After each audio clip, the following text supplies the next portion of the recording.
হযরত ইব্রাহিম আলাইহিস সালামের পরিবার আনলো, বলেন সুবহানাল্লাহ।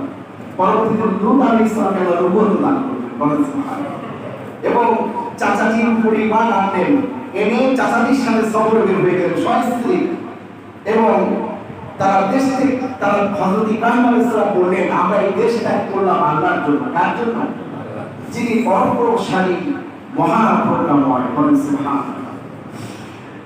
হাদিসের বর্ণনা এসেছে হযরত উসমান রাদিয়াল্লাহু তাআলা যখন মক্কার কাফিরদের চরম পর্যায়ে আক্রোশের শিকার হলেন, হযরত উসমান রাদিয়াল্লাহু তাআলা তার প্রিয়তমা স্ত্রী রুকাইয়া বিনতে রাসূলুল্লাহ সাল্লাল্লাহু আলাইহি ওয়াসাল্লামকে সাথে নিয়ে যখন আবিসিনিয়া হিজরত করলেন, রাসূলুল্লাহ বললেন, লূতের পরে লূতের